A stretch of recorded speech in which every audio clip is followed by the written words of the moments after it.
नमस्कार, आप देख रहे हैं जगत क्रांति टीवी और मैं हूं आपके साथ ज्योतिका।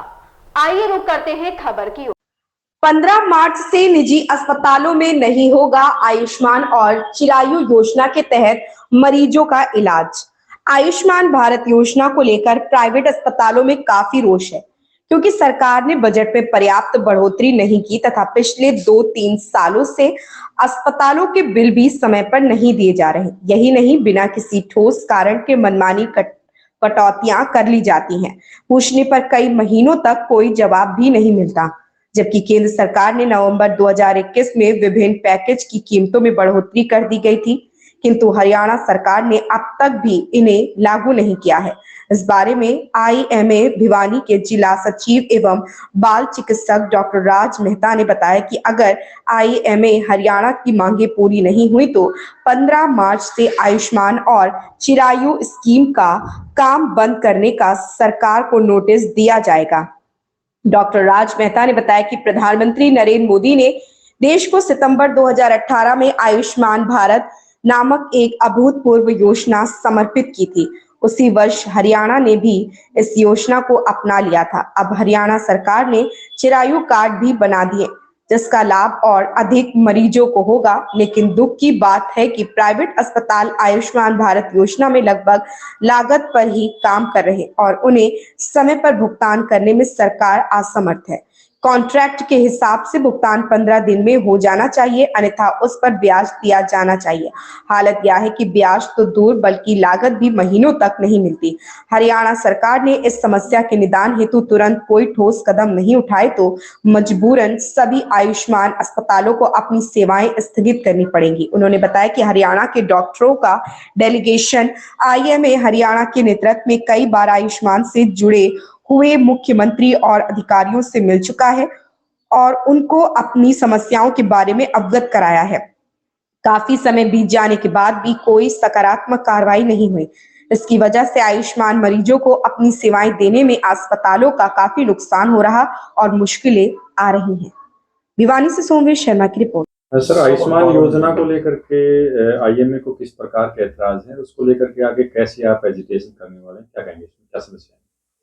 जी, आयुष्मान स्कीम जो हरियाणा सरकार और केंद्र सरकार की चल रही है पहले से, इस स्कीम के अंदर 2-3 तरह की मेन दिक्कतें आ रही थी, जिसके कारण जो आयुष्मान एम्पैनल्ड हॉस्पिटल्स हैं, उन्होंने आईएमए के साथ मिलके फैसला लिया कि जो गलत चीज़ें हो रही हैं, उनके बारे में हम आवाज़ उठाएँ और सरकार तक अपनी आवाज़ पहुँचाएँ। तो सबसे पहला इसमें पॉइंट था कि जो पैकेजेज़ हैं इसके अंदर, क्योंकि केस टू केस बेस पे चेंज होते रहते हैं, तो उसमें देखा गया कि वो पैकेज काफ़ी पुराने हो चुके हैं अब, और उनके जो रेट हैं वो आज की डेट में वायबल नहीं है, उनसे काम नहीं चल सकता है हॉस्पिटल का। तो इसीलिए पैकेज रेट रिवाइज करने और नए पैकेज रेट जो है जल्दी से जल्दी लागू किए जाएँ, ऐसी उनकी पहली मांग है। दूसरा, जो आयुष्मान पैकेजेस का जो पहले का बकाया है, वो काफ़ी लंबे समय से बकाया है। हालाँकि जो इनके टर्म्स एंड कंडीशंस थे उसमें लिखा हुआ है कि 15 दिन के अंदर इसकी पेमेंट कर दी जाएगी, परंतु कई बार कई महीनों तक जो है इनकी पेमेंट नहीं हो रही है और काफ़ी बकाया हो गया है, जो कि हॉस्पिटल जो खास तौर पे छोटे हॉस्पिटल्स हैं, इंडिविजुअल हॉस्पिटल्स हैं, उनके अंदर वायबल नहीं है कि वो कितने महीनों का करोड़ों रुपए बकाया अपनी तरफ लेके बैठे रहे। तीसरा जो इसमें सबसे इम्पोर्टेंट चीज़ है, डिडक्शंस। तो जो भी एक बार पेशेंट एडमिट हुआ उसके लिए सपोज एक पैकेज है कोई 20,000 का, 30,000 का, परंतु जब उसकी पेमेंट होने की बारी आती है अप्रूवल के बाद, तो पेमेंट करते वक्त कई बार तो बिना अच्छे से कारण समझाए ही उसके पैकेज के रेट से काफ़ी कम, इवन कई डॉक्टर्स का हमने देखा 80% तक की कटौती कर रखी है उसमें। तो ये बिना कारण समझाए और बिना किसी वाजिब कारण के यदि 80% तक की कटौती कर देंगे जो पैकेज पहले सरकार ने खुद ही फिक्स किए हैं, तो कहीं न कहीं ये हरासमेंट के जैसा ही लगता है। तो इसीलिए ये सही नहीं है इस तरह से बिहेव करना, और जो भी लोगों को पैकेज डिसाइड करने के लिए बिठाया गया है और फाइनल अप्रूवल के लिए बिठाया गया, उन्हें देखना चाहिए कि ऐसे अननेसेसरी कटौतियाँ ना करें उसके अंदर और समय पे पेमेंट कराएँ। सर, अगला स्टेप क्या रहेगा आईएमए का, और कैसे आप इस एजिटेशन का रूप देंगे या मेमोरेंडम में कैसे आगे बढ़ेंगे? जी, तो अभी जैसे पहले आयुष्मान एम्पैनल्ड हॉस्पिटल्स जो है ये लड़ाई अपने लेवल पे लड़ रहे थे, एक-एक बंदा अपनी इंक्वायरीज़ और क्वेरीज़ उठाता था। और अभी क्योंकि ये काफ़ी बड़ा मामला बन गया, काफ़ी पैसे सरकार की तरफ बकाया होने लगे, तो इस वजह से आईएमए को उन्होंने अपना एक लीडर के रूप में रखा है कि वो अपने लेवल पे सरकार से डिस्कशंस में इन्वॉल्व होंगे, और हम चाहेंगे कि सरकार इस पे जल्दी से ध्यान दे और आयुष्मान जो सुविधा है जो गरीब लोगों के लिए शुरू की गई थी, और इसमें प्राइवेट हॉस्पिटल्स अपना बढ़ चढ़ कर कॉन्ट्रीब्यूशन कर रहे थे। आयुष्मान एम्पैनल्ड हॉस्पिटल्स ने 2-3 साल से खूब अच्छा काम किया है, लोगों की मदद की है, इतने सारे लोग सेटिस्फाइड है। उनको गवर्नमेंट हॉस्पिटल जो ओवरलोडेड भी है, डॉक्टर्स की भी कमी है वहाँ पे, सुविधाएं भी कई बार उतनी अच्छी नहीं मिल पाती हैं कई कारणों से।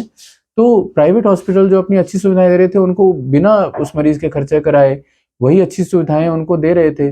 परंतु यदि उनके पैसे नहीं मिलेंगे, उनको समय पे ऐसे हरास किया जाएगा या डिडक्शंस बहुत ज़्यादा की जाएंगी, तो बेचारे क्या करेंगे? इसलिए उन्होंने फैसला लिया है। जी, कोशिश है, ठीक है। अभी जो डिस्कशंस हो रही हैं, जैसे बीच-बीच में मीटिंग हो रही है आईएमएस की इस टॉपिक पे, और उसके अकॉर्डिंगली जैसे आईएमए हमारी स्टेट बॉडी है, वो हमें डिसाइड करके देगी, उस हिसाब से आगे बढ़ेंगे। फिलहाल हमारा पर्पज़ है, हमें अभी आयुष्मान जो हॉस्पिटल्स हैं एम्पैनल्ड, वो अभी और मरीज लेने से बचेंगे, और अगर आगे चल के दिक्कत होगी तो हाँ, जिस भी प्रकार से आगे उसको बढ़ाया जा सकता है। काम आयुष्मान के केस लेने से मना करने वाली तो कहीं ना कहीं आती है। बिल्कुल आती है, पर ये मजबूरी है, ठीक है। अगर इतने सालों से ये लोग काम कर रहे थे, तो ऐसा नहीं है कि काम करके खुश नहीं थे, ठीक है। हर डॉक्टर काम करके खुश है, मरीजों की सेवा करने के लिए डॉक्टर बने हैं, परंतु हॉस्पिटल चलाने में कुछ खर्चा लगता है, और ये प्राइवेट हॉस्पिटल्स हैं, इनको कोई सरकार से तनख्वाह नहीं मिलती है, तो अल्टीमेटली इनको स्टाफ की तनख्वाह देनी है, अपने हॉस्पिटल चलाने में खर्चे लगते हैं, वो सब यहीं से आने हैं। तो अगर सरकार के मरीज ले रहे हैं तो सरकार को ही पैसे समय से देने चाहिए। ठीक से। सर, क्या कहेंगे आईएमए ने जो आयुष्मान की जो योजना है केंद्र सरकार की, स्टेट गवर्नमेंट की चलाई है, क्या कहेंगे इसको लेकर के, किस प्रकार से जो है आपने आईएमए ने निर्णय लिया? मैं डॉक्टर त्रिलोकी गुप्ता भिवानी से सर्जन हूँ और 35 साल से भिवानी में सेवा दे रहा हूँ। 2018 में हमारे यशस्वी प्रधानमंत्री श्री नरेंद्र मोदी जी ने जो एक आयुष्मान योजना गरीबों के लिए शुरू की थी, जिनकी आय सालाना 1,80,000 से कम थी, उनको फ्री में जो है आयुष्मान कार्ड्स वितरित किए गए थे, जिससे 5 लाख पर फैमिली उनका जो है इलाज फ्री में होना था। और इस स्कीम को जो है हरियाणा गवर्नमेंट ने 2018 में लागू किया, और आईएमए के डॉक्टर्स ने बहुत खुशी से इसको अपनाया। हालांकि इसमें जो रेट्स दिए गए हैं ऑपरेशंस के या इलाज के, वो बहुत ही निम्न रेट हैं, और उस पर भी इलाज करने में हमें कोई परेशानी नहीं थी। लेकिन अब पिछले 2 साल से हरियाणा सरकार जो है हमारे जो है जो ऑपरेशंस के या मरीजों के इलाज के पैसे देने में असमर्थ है। 2-3 महीने से 3-3 महीने की पेमेंट पेंडिंग रहती है, जबकि एमओयू में ये दर्शाया गया था कि 15 दिन के अंदर डिस्चार्ज के 15 दिन के अंदर पेमेंट आ जाएगी, लेकिन वो 3-3 महीने तक पेमेंट नहीं आती, जिससे हमारा जो है सारा अर्थव्यवस्था गड़बड़ा जाती है। और क्या निर्णय लेने का सर आगे तो क्या स्टेप? निर्णय ये लिया गया आईएमए हरियाणा ने कि 1 मार्च से हम अब जो एक चिरायु योजना शुरू की है, जिसमें 3,000 से 5,000 रुपये लेकर हर एक व्यक्ति का बीमा किया जा रहा है हरियाणा सरकार द्वारा, उसको तो 1 मार्च से आईएमए ने बंद कर दिया है इसको एंटरटेन करना। लेकिन जो आयुष्मान 1,80,000 से नीचे वाले वर्ग के लोगों का इलाज हम 15 मार्च तक करेंगे। अगर 15 मार्च तक हमारी मांगे नहीं पूरी की गई तो 15 मार्च से वो भी बंद कर दिया जाएगा। मुख्य मांग सर रिइंबर्समेंट है या ओटी? रीइंबर्समेंट है, और 70 से 80% डिडक्शंस कर दी जाती हैं। ऑथराइजेशन देने के बाद भी डिडक्शंस कर दी जाती हैं। 2018 के बाद से अभी तक कोई भी रेट्स में पैकेज में जो है चेंज नहीं किया गया, जबकि केंद्र सरकार ने 2.2 पैकेज लागू किया हुआ है, जो कि उत्तर प्रदेश में 2 साल से लागू है। उसमें रेट्स कुछ पहले की भांति कुछ थोड़े से ठीक हैं, वो भी लागू नहीं किया गया। तीसरा जो है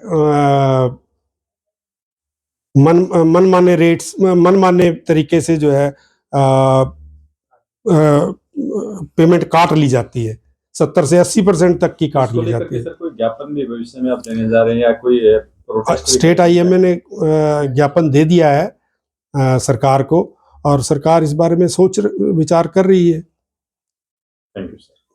इस खबर में बस इतना ही। मिलते हैं दूसरी खबर में जगत क्रांति टीवी के साथ।